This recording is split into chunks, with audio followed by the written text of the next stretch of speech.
I didn't meet him in the dark.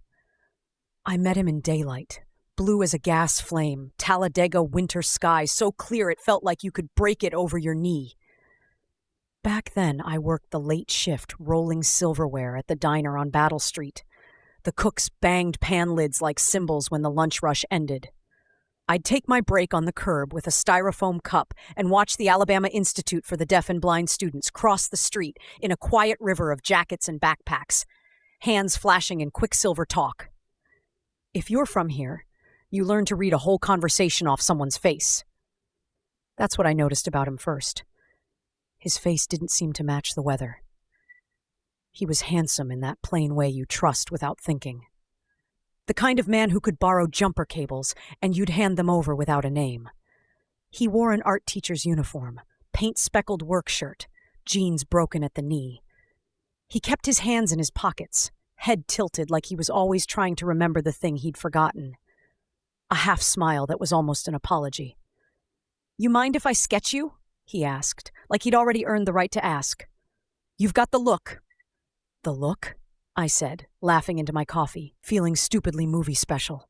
"Yeah, the way you watch people. Artists notice that in other people." He told me he taught classes over at the Institute, part-time, a contractor with a restless schedule. He said his name was Dan. He didn't offer a last name, and I didn't ask. The town was small enough that a first name traveled like a rumor and felt just as intimate. It's funny how the mind chooses what to hang on to. I remember the shape of his thumbnail, flat, a crescent scar near the cuticle, the soft, cheap leather of his belt, the smell of clean laundry that has been dried too long and holds a ghost of heat. I remember thinking he looked like the kind of man who would like quiet women and early mornings, the kind who would stand in a doorway and not say anything until you gave him a good reason to. He unrolled a sketchbook and looked at me like I was already on the page. "Just 5 minutes," he said. "You don't even have to hold still. Talk if you want." So I did. I told him about the diner, about my double shifts, and my taped-up shoes, and the way the coffee machine sounded like a classroom fish tank. I told him I rented a place near the old cotton mill, a second-floor walk-up where the stairwell smelled like lemon oil and old wood that had learned to hold a whisper. I told him pretty things that made me sound like a person I wanted to be. He listened with that little angled smile, pencil whispering. After 5 minutes, he turned the book and showed me what he'd made. It wasn't good. That should have been a mercy, bad art that made him harmless. But the drawing wasn't careless. It was exact in the wrong places. He got the tilt of my head perfectly, the way my hair kinked from the humidity at my temples. He caught the tired around my eyes, shaded it with care, like bruises he was inviting down. The mouth was wrong, though, too small, like he'd pinched it between his fingers to hush me.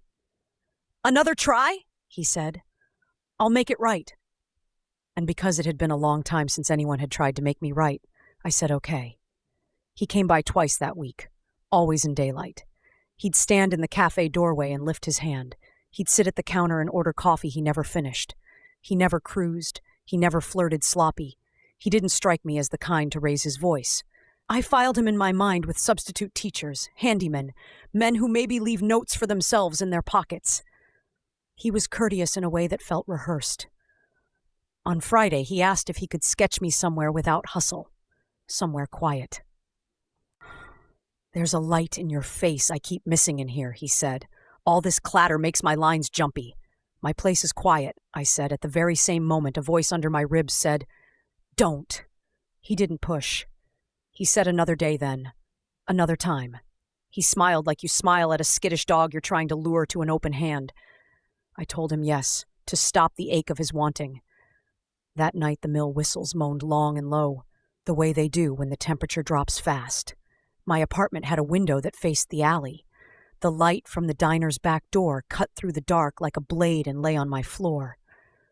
I watched it for a long time. Somewhere a freight train called and a dog answered. Sounds you take for granted until you need them later to pin a memory to the wall. He came with a tin of pencils and a small square eraser. He took his shoes off without being asked. A small thing, but I remember that too. He tucked them neatly near the door, careful, as if the shoes might bruise. When he sat, He sat with his knees together, his back straight, wrists loose. I've met dangerous men before. They always widen themselves. Knees, voice, smile, reach.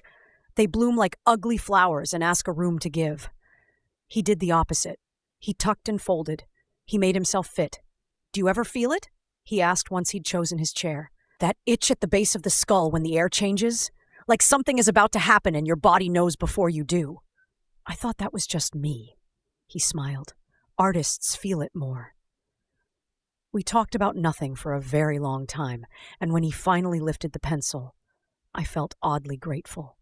The world shrank to scratch and breath. The radiator clicked as it cooled.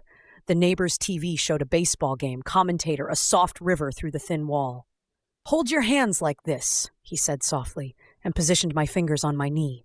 He kept his touch light but deliberate, as if my skin were dust he didn't want to disturb. My body, my treacherous body, sighed. Being noticed is a drug with an aftertaste you can ignore until it's too late. What do you do when you're not at the diner? He asked. Sleep. Try to remember my dreams. Try to forget them again. He laughed, not unkindly. You'd be good at not telling me things. I'm good at staying quiet. Let's see. Palms damp, jaw tight. I wanted to be still for him. I wanted him to be proud of me. These are stupid sentences to write, but they are true. He lowered his head. His hair fell into his eyes. He blew it away in a puff. I saw the corner of a scar under his chin, white, old, something that taught him to keep his chin up just so. He drew me for a long time, and the apartment changed around us, window dimming to violet, the alley light carving its long blade on the floor. He didn't ask to see the rest of the place. He didn't look around like men do, inventorying. When I offered him water, he shook his head and smiled. If I drink anything, the line will break, he said. Hold still, I'm almost at the part that matters. What part is that? The part you don't show people. He said it like a kindness. He set the pencil down, rolled his right shoulder, reached into his bag for something, and a slice of cold went through me, because his hand didn't come back with a pencil. It came back with a neatly folded handkerchief and a loop of dark cord. I didn't move. Neither did he. For a sliver of a second, we were two people noticing the same terrible thing at the same time. Keep breathing, he said, calm, almost tender. Don't make this hard. No, I said, but not like a no, more like a startled animal sound, like a drawer catching. I heard my voice, and hated it for being small and far away, as if it belonged to someone down the hall. He stood up in one unbroken line, quick and practiced, like a man standing to catch a dish before it drops. He didn't hurry. He didn't raise his voice. He wiped his hands on the handkerchief like a surgeon. He looked at my door. He looked at me. He looked at the door again, measuring distance, hinge, lock. He looked back at me with a sadness that was not for me. I like your apartment, he said. It feels like you. He didn't say the other part out loud. It will make sense to them afterward. He came toward me, and the bright, useless world did a strange thing in my head. It brightened anyway. I saw the shine on his belt buckle. I saw the chip in the green paint near the doorknob. I saw a little moon of pencil lead under his fingernail. I saw the way his face rearranged itself into something I couldn't draw with a word. Not anger, not excitement, not even hunger. Focus. Only that. He had taken the red pencil out and sharpened it sometime while we were talking. The point was a needle. The eraser was pink as a child's tongue. Stand up, he said. Turn around. There are so many versions of me that obeyed. All of them die. In each of those rooms, the radiator clicks, the neighbor's TV keeps talking. The alley light lays its knife on the floor, and he draws a line through a breath, like you draw a line through a word you regret writing. I can see them all. I still walk past their doors in dreams. The version of me who lived did something else. She dropped her weight hard to the left, kicked the coffee table with her shin so it banged loud against the wall, shouted the neighbor's name through the plaster. The name of a woman who would not have come even if she'd been home, because neighbors learn how to survive like everyone else. It wasn't a plan. It was an embarrassment of panic. But panic moves fast. He moved faster. The cord was around my wrists before I could fake a second shout. He was gentle with it, precise. He kept his body at an angle to mine, out of the way of elbows, knee, teeth. He did not touch more than necessary. I felt his breath near my shoulder. cool, steady. I thought of those neat shoes by the door, how respectfully he'd placed them down. I thought of the drawing on his lap, skidding to the floor, me half-made in a few dangerous lines. "Shh," he said into my hair. "You don't want to bruise your voice." He pushed me forward, and the room shuddered like a train car catching on a track. The alley light's blade slid up my calves across my knees toward my throat. We knocked the pencils over. They clattered and rolled, and he swore softly, annoyed not at me, but at noise out of place. "Turn," he said. "Face the chair." I went exactly where he put me, except for my knee, which I allowed to not bend at the right time. I let it slip wrong. He corrected. You can learn how a person fixes a problem and find a weakness inside the solution. He was patient, so I would need to break his patience. The radiator finished cooling with one last ping. The neighbor's TV went to commercial. The room took a breath that felt like the last one. I thought about the little tin of pencils, the square eraser, the red needlepoint. I thought about my body as a room I could change if I had to. I thought about the staircase outside, the varnished banister, the lemon oil smell, the way the steps cheaped under weight. I thought about the doorframe, old wood, a brittle trim that splinters if you close it wrong in summer. "Okay," I said. "Okay." He rose at that. He liked hearing it. It made a new shape on his face, trust's counterfeit. He brought the handkerchief up slow and sure, hand cupped to my cheek like a lover. A neat man. A man who mutes a radio before he takes a call. I bit him. Not a dainty bite. Not a movie bite. I bit down on the meaty edge of his hand between thumb and forefinger, all the way to the point where my jaw muscles screamed. He was not expecting pain that had my name on it. He yanked back and I yanked with him. And that is how we fell. We crushed the sketchbook. The cord slipped. The alley light's blade leapt and landed bright on the loop around my wrists. My knee found something solid and cruel that made him cry out low. I heard it and knew it as a true sound, the first true one he'd made. He slapped me.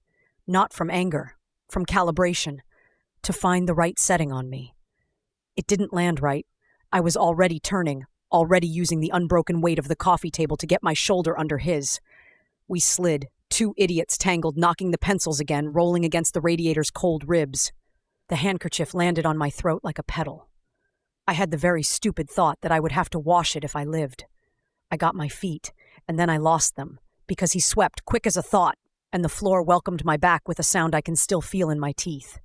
I saw stars, real ones, not cartoon birds. I tasted copper that might have been my own insult. He tried the cord again, this time for my throat. His hands were steady. My luck was wild. There's a moment in a struggle where the two of you stop being two bodies and become one ugly problem. Your limbs forget their names. Your history narrows to a single word, out. Everything else is subtraction. We broke apart. He rose on one knee, breathing like a man who'd just jogged across a street, not winded, annoyed. My wrists were raw, one loop cut through skin, shallow and bright. I scooted backward, palms skating pencil nubs, and my hand found something silly and perfect. The square pink eraser. I threw it at his face. It hit his lip like a kiss, useless, and his mouth made a surprised "oh," and he laughed, a short, delighted sound at my stupidity. He glanced at the eraser where it had bounced under the chair. "We need to stop being cute," he said, and rolled his shoulders like a boxer before a bell. I was already up. I was already moving, not forward, not at him, but to the side, to the small lopsided bookcase that held my keys, a jar of change, a ceramic ashtray I'd stolen from a motel in Gadsden that said, "Please do not remove." Hands found the jar. Fingers found the lid. I flung coins at him like a kid scattering pigeons. Quarters hit his cheek, his collarbone, the soft of his upper lip. He flinched, not from pain but from the pattern breaking. 2 nickels went under his shoe and he slid. I ran. Not to the door, which he was between me and... Not to the window, which stuck in winter and would cost me both hands. I ran toward the bathroom, because the hallway to it was narrow, and I wanted to make the world as small as possible so I could control what fit inside it with me. He came on quiet. No shout. No curse. A presence, calm, efficient. I slammed the bathroom door and threw the deadbolt, which was ornamental at best, installed by a landlord who believed in the idea of safety the way you believe in diet soda. The door shook under his shoulder. 1, 2, polite knocks from a storm. Between the sink and the wall, there was a seam of shadow where the baseboard didn't meet right. It was a place a child would lose a marble or a playing card. I put my mouth to that seam, my mouth, and screamed. The scream went into the hall like radio through static. A neighbor pounded the ceiling with a broom, because that's what we do when we can't afford to understand what we're hearing. He stopped trying the door. That scared me more than the knocks. He put his mouth to the crack where the door didn't sit flush and spoke to me like we were back at the diner, pencil and paper between us. "You're doing very well," he said. "If you stop, I'll make it as simple as it can be." I looked at myself in the mirror, eyes big as saucers, mouth too small in the wrong way, hands shaking so hard my bracelets chimed. I thought of the radiator and the neighbor's TV and the alley light. I thought of my life like a room I had not yet paid rent on. He stepped away from the door. The quiet became a shape. I opened the medicine cabinet so he could not see my face through the mirror crack if he came back to the peephole reflex. I locked my knees. I listened. I waited for a sound so small most people wouldn't honor it. The kitchen window easing up on its swollen frame. I ran again. I didn't run toward the kitchen. I ran at the door. I ran at the place the lock met the jamb because old wood lies, but it also tells the truth at the stress points. And I had lived long enough in that apartment to know where to be cruel to it. He expected a quiet animal. He did not expect a battering ram. The chain snapped like a promise. The door gave. We met in the frame. Our faces were very close. His eyes were not hard. They were not cold. They were the exact color of the alley light on unpainted wood. They were interested. We went to the floor again, but this time we broke closer to the stairs. My elbow found the edge of the top stair, and a white firework went through my bones. He grabbed for my ankle, but I had already committed to the stupid thing. I threw myself down the stairs. There is a dignity you lose when you decide to do violence to yourself, so someone else can't decide to do it first. I surrendered mine to gravity like a letter in a mail slot. I hit the landing with my hip and rolled. The lemon oil rose like a memory. The banister reached for me and I held it like a friend's sleeve. He did not thunder after me. He flowed, controlled, stepping where the boards were kind. He was at the landing when I was at the bottom. He measured the distance, and I saw him decide that distance was a problem he had already solved many times. I ran barefoot into the alley. The air cut my lungs. The world was a photograph. White breath, black tree limbs, the diner's metal back door in that jaundiced yellow light. There was a boy smoking behind the dumpster, a busboy from night shift, and he scuttled backward like a crab, saying my name in a question that would become a story he would tell badly for the rest of his life. "Phone," I said. "Now." He held up empty hands because the phone was inside. My keys were on the floor of my apartment with the jar of change. The payphone at the corner was 4 of my run lengths away. I did not think about the math. I ran. There is a way of running that is not for exercise, not for sport, not for joy, not for anything but staying. It rearranges the world into measured pieces of pain you can accept. The man behind me didn't sprint. He didn't need to. He kept my pace with that patient problem-solving stride, and I knew if he got hold of me again, he would solve me. Halfway down the alley, my foot found glass. It went in deep and the world turned to dots. I ran anyway because pain is a name you can refuse if you have to. I cut the corner so tight my shoulder kissed brick. The payphone was a tooth in the night. I lifted the receiver and listened for the dial tone like a heart monitor and put my finger in the hole over the 9 and pulled. I dialed with the care of a bomb tech. He stopped 5 paces away under the streetlight and watched me. The dial spun back. The ring sounded. It sounded and sounded. It sounded enough times that I had time to wonder if the operator was busy or dead or on her break eating peaches out of a can.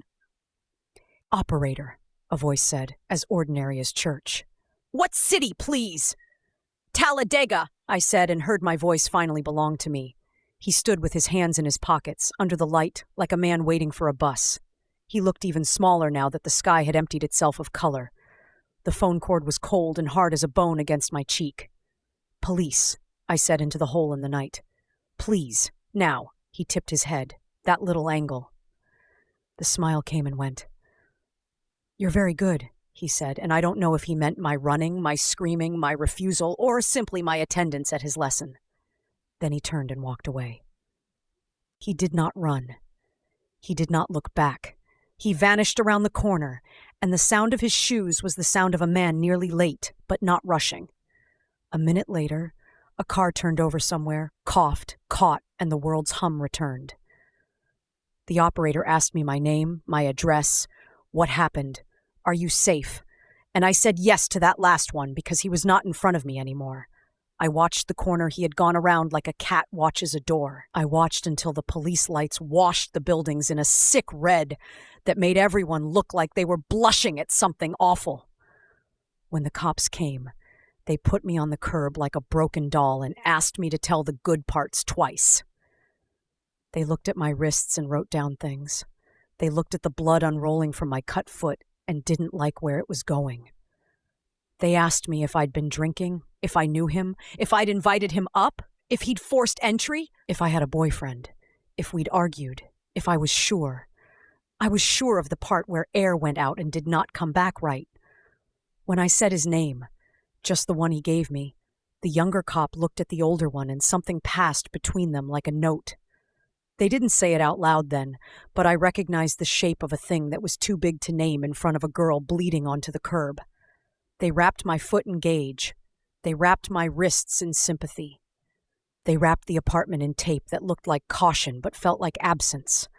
My sketch lay under the coffee table, a ghost of me with a wrong mouth, and the officer picked it up with 2 fingers like it might bite.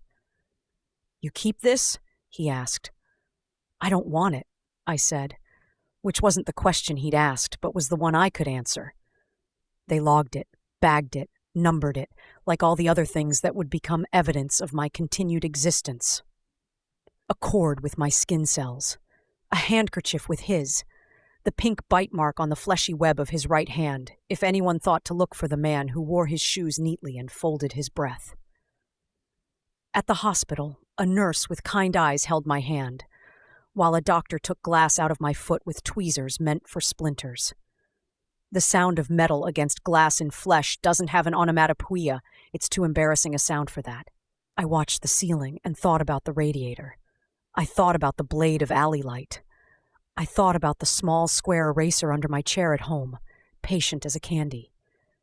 The detective came in late, after the sutures, after the tetanus shot. He had a coat that looked like it had been on more cases than he had. He sat and looked at his hands for a long time before he looked at me. "I need to ask you some questions," he said gently. "You know this is important." "I know," I said because my body felt like one large open eye. "He told you his name was Dan?" "Yes." "Dan what?" I shook my head. "Did he say where he worked?" "At the Institute, art classes." He winced, so slight you'd miss it if you weren't waiting for people to betray themselves. "Did he ever show identification? A card, a badge?" "No." "Did you ever see him with students?"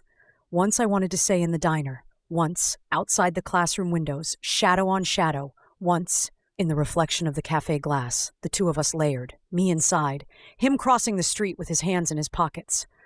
But I said no, because those are impressions you can't bag and number." He nodded like he'd expected that answer. "You said he was neat, precise." "Yes. He put his shoes by the door like he didn't want to bother them." The detective closed his eyes for a moment, said nothing, wrote that down anyway. "We believe he's been moving," he said finally. "That he isn't." He stopped, started again. "We think he's connected to other things. I can't say more right now." "Is he going to come back?" "He won't come back," the detective said, too fast. "Because you'll catch him?" He didn't answer that. He told me to rest. He told me to call if I remembered anything else. He told me that it wasn't my fault and that I'd done everything right, and I watched my hand sign to itself in my lap, a habit I picked up from watching the Institute students drift like fish through water. Enough. Enough. Enough. The nurse offered me a blanket and a sandwich and a phone to call someone. I dialed my mother and let it ring twice, then hung up, then dialed again because daughters do that. When I got her voice, I lost mine.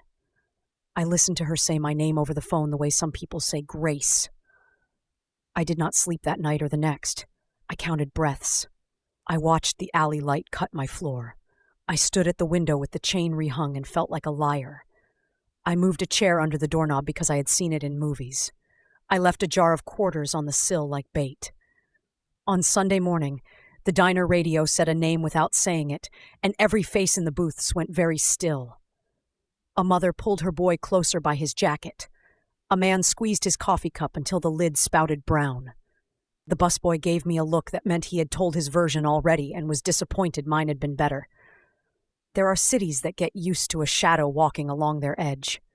Our town wasn't one. We made the sound a rabbit makes when a hawk's shadow passes over it. We covered our heads with our paws. By afternoon, the detective was back. He had a photograph and a voice that had turned into a room he had locked behind him. "Is this him?" he asked. It was, except photographs are poor liars. They tell the truth by omission. The line of his jaw was there, the curve of lip. The hair that couldn't decide which direction made a better first impression. But the carefulness was gone. The photo caught him mid-blink, mid-breath, so human he seemed harmless. Only the eyes were the same, that interested color of alley light on wood. "Yes," I said. "Thank you," he said, in a voice that meant I had put a tack in a map full of tacks. He looked at the gauze on my wrists. He did that with what? A cord. What kind? I thought of the pencil tin, of the loop already made. Not household, not from my things. It was prepared. He wrote that down slowly, letting the word prepared decide how it wanted to live on the page. "We're going to need a formal statement," he said. "And then we'd like you to rest. If you have somewhere else to stay for a couple of nights, I can afford a motel for a day," I said. He gave me a card with a number written on the back that wasn't on the front. "If you see him, if you think you see him, if you dream him and wake up unsure, call! What should I do if he comes in my door?" "Run," he said. "Don't fight him. He's better at that than you. Make noise. Make witnesses." "I did," I said, and we both looked at the jar of change on my counter like it had saved me on purpose. That night, I took a bath, with my foot out of the water like a lady in an old painting. I watched the line of the scar begin in the mirror of the tub. I didn't cry, because crying is a luxury for when the math isn't still happening. I propped my chair under the motel door and slept with the TV on low, the blue light flickering like an aquarium. Sometime in the night, a man laughed down the hall, and I woke with my fists closed as if I'd smuggled stones into my sleep. In the morning, the detective returned with a different look, like he had swallowed a secret that was burning him from the inside. "We need you to come to the station," he said. "Today!" "What's happened?" He looked at my cut foot, my wrists, my careful breath. He didn't answer the question I asked. He answered the one I hadn't. "You did everything right," he said again, which is not the same as saying you are safe. I took his word like a coat that did not fit and put it on anyway. "I went with him. I told them everything. I told them about the way he put his shoes by the door. I told them about his thumbnail scar. I told them about the color of his eyes under the alley light. I told them about the smell of lemon oil and the way my neighbor's TV talked us through it without knowing. They nodded like it all made sense in their diagram of him. Before he left me in the fluorescent hum to write things in rooms I wasn't allowed in, the detective asked me one more time. "He said he taught at the Institute. Art?" "Yes," I said. "He said artists feel the air change first." The detective pressed his thumb and forefinger into his eye sockets, like he was trying to push a headache back into the past. "Okay," he said softly. "Okay. And if this were a ghost story, you'd want the next scene to be an arrest, a lineup, a confession that makes a satisfying click. You'd want that picture of him under the bright station lights, the number board across his chest, the thing bad men have to hold before we say their names into paper. But this is not that story. Not yet. This is the part where the phone rang at my mother's house 3 towns over, and some cousin of a friend said they'd seen him behind a gas station just past the county line.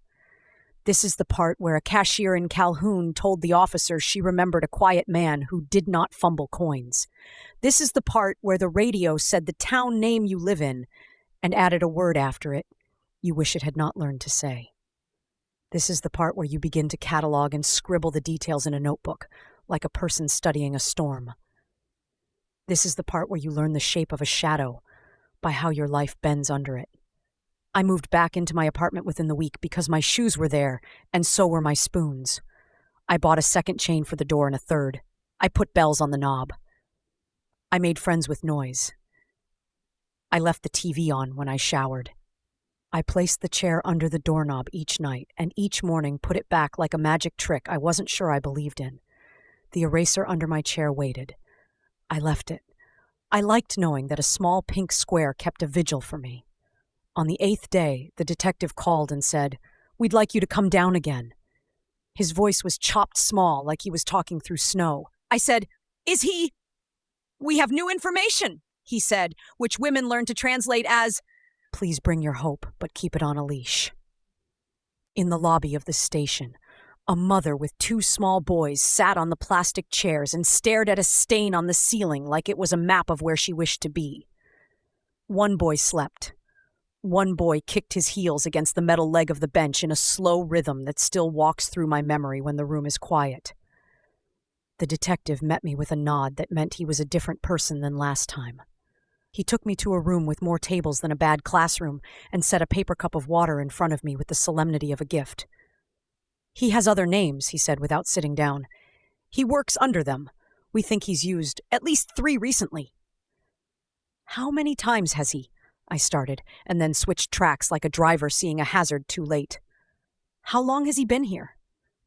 "Long enough," he said, and that is when I understood that the city I loved had been living with a stranger who collected people like sketches and kept the legal spelling of his hunger to himself. "He didn't." I started again. The detective shook his head before I asked the question.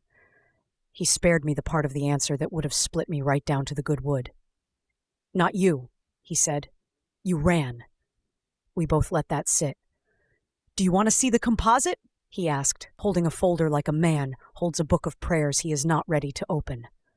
"No," I said, and then yes, and then "Show me." All 3 at once, in a voice like someone stepping onto ice. The artist had given him a jaw you could trust, and eyes that did not know how to be cruel on paper. The hair was wrong. The mouth was right. The angle of the head was perfect, the way men tilt when they think the world owes them the answer to a different question. "That's him," I said, touching the page as if that might keep him still. He smiles with only one side of his mouth, like the other side is saving its strength. "That's good," the detective said, writing it down. "How tall?" "Taller when he's sure of himself, shorter when he's not. But maybe," I held my hand up, "this much more than me." They would put it on the news later that night, the drawing, along with a phone number that rang until the city's patients got sore. The women in my building made tea and sat cross-legged on their beds, all their lamps on, and dialed friends to ask 2 questions that were really versions of the same. "Are you okay? Did you see him?" I stopped going to the diner for a week. I couldn't stand the blade of the alley light, or the way the bell over the door sounded like a cry for help that had rehearsed itself too often. But the rent came as faithfully as any tide, and men get hungry no matter who is on the news. So I went back. I kept my sleeves down. I watched the street in the mirror above the grill. I learned to inventory the faces that passed, to file each under harmless maybe, or look again later. I learned that fear is a hobby that eats all your time. He came back on a Thursday. He didn't come inside. He didn't walk past the plate glass and tip his head. He stopped across the street in a beautiful coat someone else had once loved and wore it like it was always his. He watched his own reflection, not me. He watched the version of him in the cafe window and smiled at the man he saw. He had a paper bag in his hand like any man who has bought bread. He had a new calm, the kind that means a man thinks he has bested whatever is hunting him. He stood there too long to be nothing. He stood long enough for an old man at the counter to say, "Isn't that the—" Long enough for the fry cook to drop a spatula and leave it. Long enough for the waitress beside me to squeeze my wrist hard under the counter like some prehistoric warning still held in our bones. I went cold and hot at the same time. I felt my heart turn its face toward the door like a sun. I stepped back into the kitchen, to the phone mounted by the walk-in, and dialed the number on the detective's card like a prayer. "He's here," I said. "I can see him. He's watching himself in the glass." "Stay away from the windows," the detective said. "Don't go out there. We're close. I put the receiver down like a relic and stood looking at the floor tile, the pattern I mop at midnight, and felt a quietness come over me that had never once visited in my life. It was not courage. It was not rage. It was the part of the mind that when a hurricane takes the roof, starts making a list. Tarps, nails, rope. I went back to the counter with the coffee pot. The other waitress put her palm flat against my stomach, a wordless stop, but I was already bailing water with a teacup, mentally. I reached under the counter and took out the squirt bottle of blue sanitizer that we used to make the counters smell like death wearing cologne. I set it near the register like a prop. I took the roll of new quarters for the till and slid it beside it. I moved the heavy napkin holder to the edge where one clumsy elbow could knock it down between a man's feet. He kept watching his reflection, as if he were practicing for a future in which the angle might be different. He didn't look at me. The detective said, "Don't go out there," and I was not planning to disobey. I was planning for where the brakes would be if he did.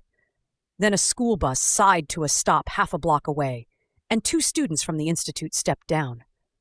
One of them, a girl who'd shared a booth with me once when the rain became a lecture, raised a hand automatically to shield her eyes from a sun that wasn't there. The other groped for the curb with an old caution. They laughed at something they felt, not heard, and started across the street. That is what decided it inside me. Nothing noble, just 2 girls crossing with their mouths open to say a thing you say when the day is ordinary. I heard myself call to them through the door before my brain sent permission. The bell clanged. The cold hit like static. "Y'all come in out of that wind," I sang, like it was a joke about weather, like the weather was our enemy. They turned, smiled with their whole faces like they always did, and started toward me. He lifted his head. The ears know before the eyes. There is a tone a man's body makes when it changes intent. My ears caught it the way you catch a glass sliding off a shelf. He tossed the paper bag into the trash can on the corner, fastidious, like he did everything, and started walking. Not at me. At the girls. At the girls walking toward me with their hands already lifting to talk. I stepped into the street with the coffee pot and the blue sanitizer bottle as if they were a flag. "Sweethearts!" I called, too bright. "Today's special is inside!" Now my fear acquired a job. It put on an apron. It smiled for customers. I waved the girls in like planes coming home. He adjusted his coat a tiny tweak, and the street turned itself into a narrow hallway I had to refuse him entry to. Cars murmured by. A dog barked twice from the bed of a pickup. A man in coveralls swore at a vending machine that owed him a soda and didn't know the world had just moved into a new room. "Inside!" I said again to the girls, hand on one shoulder, ushering, my other hand still busy being a waitress for my shaking. They came. The bell rang. The light turned the color of aluminum. He was 3 strides away when my hand found the lock. The click of it made a sound I will one day hear on my deathbed. Small, absolute. He stopped with his palms against the glass, as if warming them on a fire that separated us. The girls looked at him with that open curiosity of people who expect the world to answer truthfully if they ask a clear question. He smiled with one side of his mouth. He angled his head. He looked not at them, not at me, but at his reflection in the glass and how threat looked on him in that light. I lifted the blue sanitizer bottle and misted the window between us in slow circles. It smeared his face into a ghost. It felt childish and humiliatingly brave. He watched the blue run and his own eyes distort, and the smile did not falter. He held my gaze through his watery twin. It was the same look he had given the drawing, considering, careful, like he might finally choose the right line. Behind me, the cook whispered, "Not here," like a plea. The other waitress's ring tapped against the register as her hand shook. The girls stood with their hands just the other side of beginning a sentence. He put his hand flat on the glass and then leaned his forehead to it almost tenderly. If the glass had not been there, his skin would have been on mine. He breathed once, fog like an animal, and then wiped it away with the side of his fist like a man polishing a mirror. He adjusted his coat again, 2 fingers at the collar. He checked the reflection one more time and gave his head a small, almost admiring nod. Then he turned and walked away. The bell over the door cried when the detective forced it open a moment later. He took in the scene like a photograph you don't want developed. "Is everyone all right?" he asked. No one answered. The room answered for us by existing. "What did he do?" he asked me. "He made sure he could still see himself," I said. They took statements. They made radio calls that made other radios answer. They put uniforms on corners like stitches. They walked me home and stood in my apartment like good ghosts. A patrol car crawled my block all night, tires making a wet hush on the road. Inside, I moved a chair under the doorknob and held a heavy object I had no honest plan to use. I slept in parts, like a song broken by static. The next day, the news put his drawing next to two names, as if it could decide between them like a pageant judge. The anchor said, "A person of interest," a phrase that makes a hole where a heart should be. The phones at the station became a chorus of the people who almost saw, almost remembered, almost had his change counted right. The detective's voice on my phone got farther away, like he was calling me from underwater. "He's been in Los Angeles," someone said. "He was in Vegas," someone else said. "He was everywhere," a third someone said, and my town began to stand very still the way prairie animals do when they have learned the sky contains news. On Sunday, I took my laundry to the mat because fear is heavy and I had run out of socks. The dryer doors coughed open and shut like a row of mouths. The radio above the vending machine played a preacher who wanted my attention more than I had to give. He came in, not like a storm, but like a man who had always meant to wash his clothes. He wore the same beautiful coat. He carried a small canvas bag that could have held quarters or anything else the world had taught him to carry. He nodded at the attendant with that half smile. He looked at me for exactly 1 second more than a stranger looks, and then looked back at his own reflection in the dryer door, as if the spinning were an idea he'd invented and needed to check up on. My legs did not collapse. I'll give them that. He folded his quarters into his palm like a magician. He used his body as furniture, leaning, balancing, blocking, an elegant geometry that kept me cornered without ever seeming impolite. He chose a machine across from mine and placed his things in neat stacks like a ritual, like the order itself was a sacrament that would keep the chaos at bay. "You've been busy," he said finally, as if we were acquaintances running into each other between errands. I didn't answer. "He didn't very good," he said. "You made a lot of noise. I respect that." My mouth wanted to say something brave and cinematic. What it did was count. 1, 2, 3, 4. Beat of the dryer, beat of my heart, beat of the clock's plastic second hand that warped slightly under the fluorescent tubes. "You don't have to be brave," he said kindly. "You only have to be practical." "Which are you?" I asked, surprising both of us. He considered. "Hungry," he said at last, and smiled in a way that made the room look away. A family came in with a basket big enough to hide in. The mother herded her kids with her knees and an exhausted laugh. The father carried a plastic jug of soap like a trophy. He asked the attendant for change, and the drawer sprang open with a bell. Noise. Life. Witnesses. "Not here," I said, not to him but to the world, and the world, bored with telling me no, said yes for once. He glanced at the children like a teacher taking attendance. He adjusted his coat. He put his quarters in his pocket again with a soft metallic sound that I feel against my skin even now, decades later, when I pass a parking meter. "Are you sleeping?" he asked. "Enough," I lied. He nodded like I'd told him my blood type. "Dreams? Everyone has them."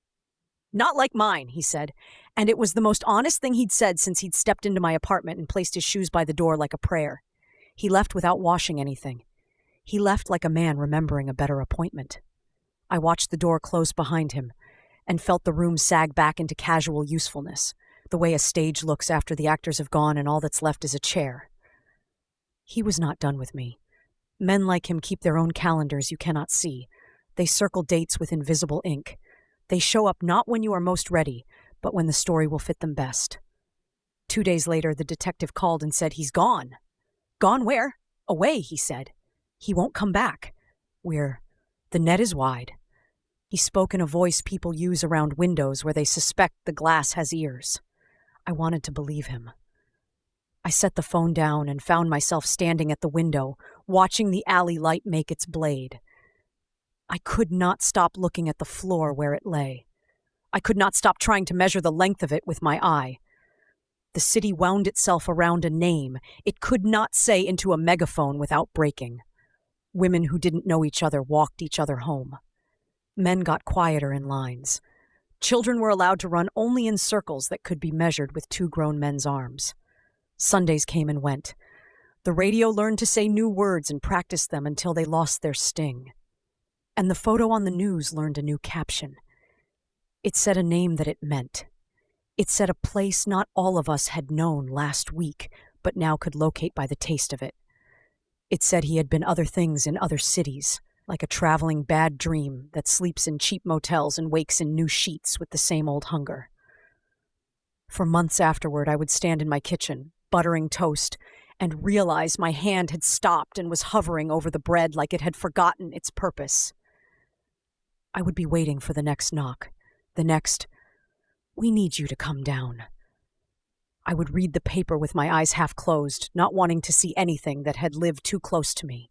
I would meet kind men and see only careful hands and door chains and pink erasers under chairs.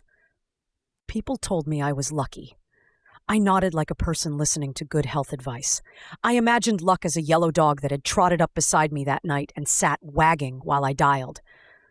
I fed that dog scraps in my mind for years. The detective called, sometimes to ask small questions. Did he wear cologne? Did he have a limp? Did he touch his face when he thought? And sometimes to say nothing in particular, and sometimes to say words that told me to stay a little more still that week. Once he called just to tell me the color of a car. Once he called to say, "You were right about the belts," though I don't remember saying anything about belts except to myself in a dark room where my own breath kept me company. One night, months later, in another town with a different wind, they knocked on a door I had never opened and took him into a morning that was not mine.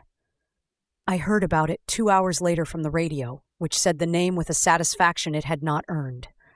I called the detective and left a message I wish I'd recorded so I could tell my old self later that the sound a person makes when the world prepares to set down a weight is not pretty, but it's honest. He called back and said, "We want a formal statement for the court record. You're safe. He's not going anywhere." I sat on the edge of my bed and listened to the neighborhood sigh. I thought about the version of me that obeyed. I thought about the pencil rolling under the radiator. I thought about the square pink eraser. I thought about his neat shoes. I said yes. In the courthouse, the air smelled like paper and people who had been told to be patient. I sat in a hallway with a woman who knitted her fear into a scarf that kept getting longer and uglier. The detective passed me a paper cup and told me when to breathe. When the door opened and they walked him past us, chained and quiet, he did not look at me. He looked at the floor, then at a place on the wall where the paint had bubbled and cracked and left a shape like a small country. He smiled at that. He tilted his head.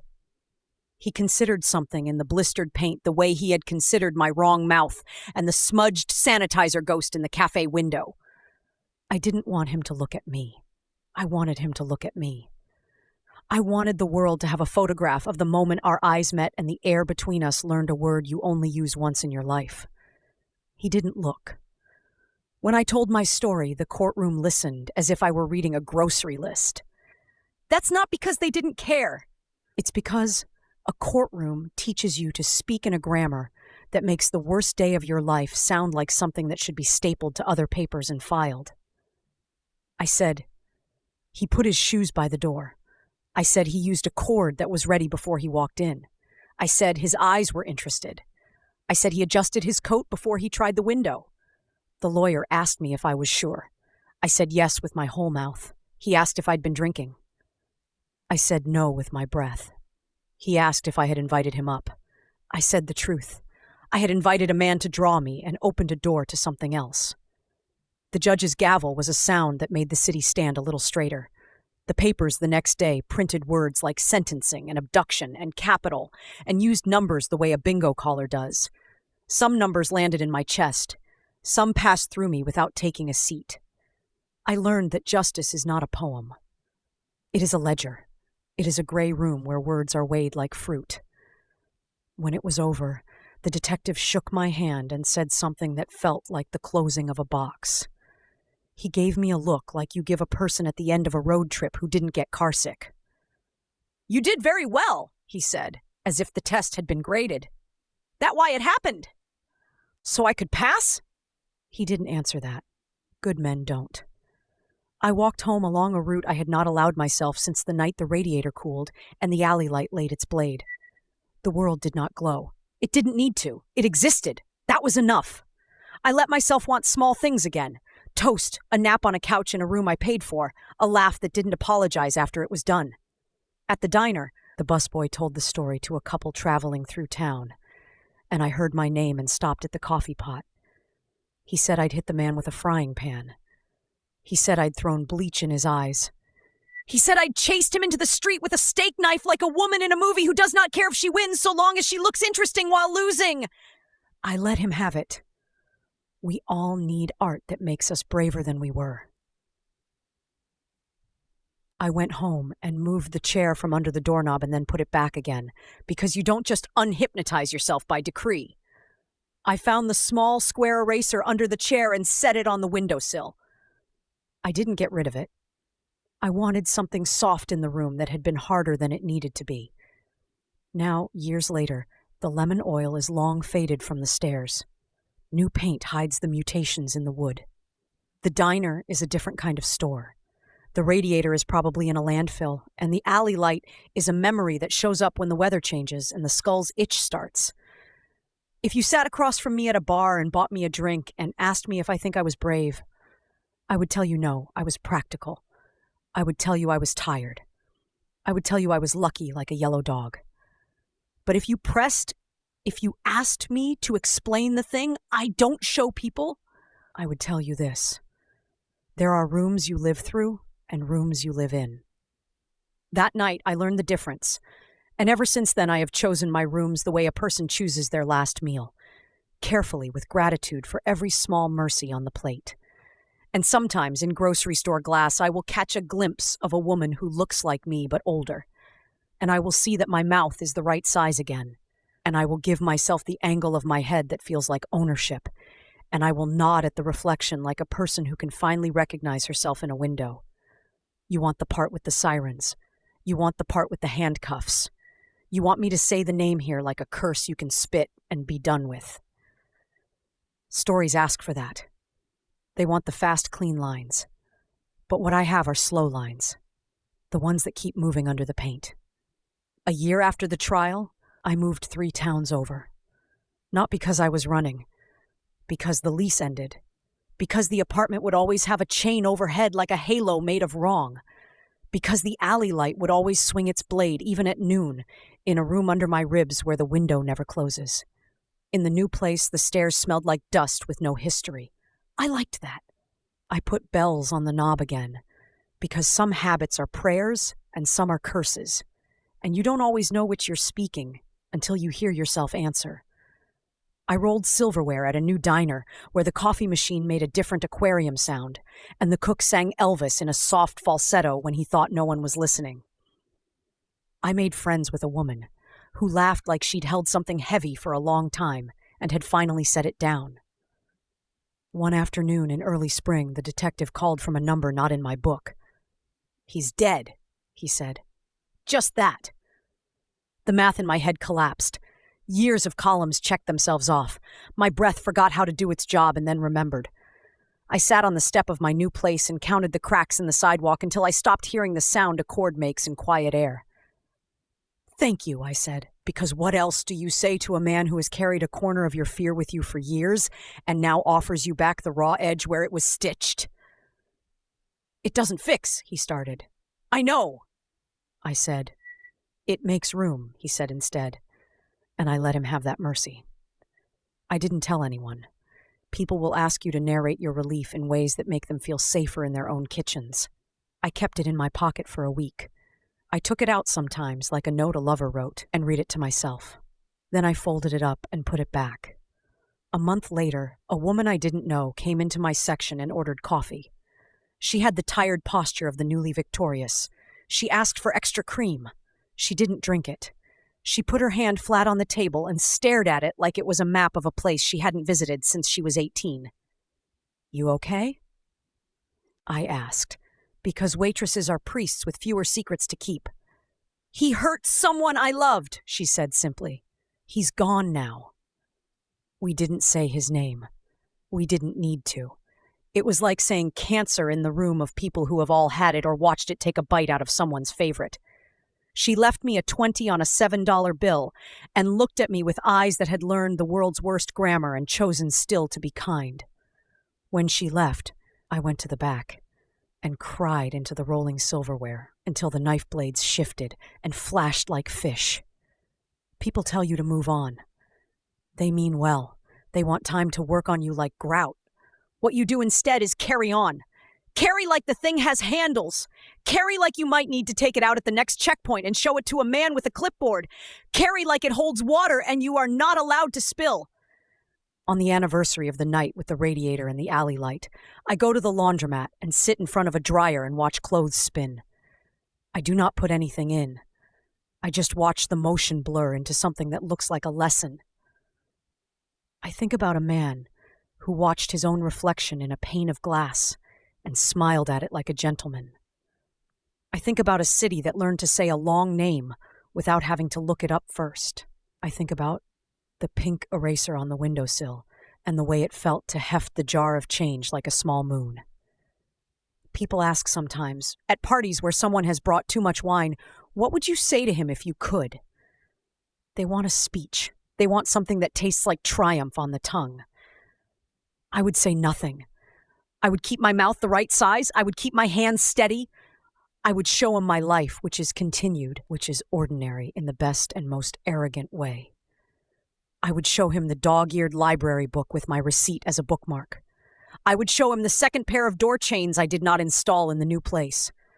I would show him that the woman who once watched an alley light carve the air like a blade now watches mornings arrive without flinching.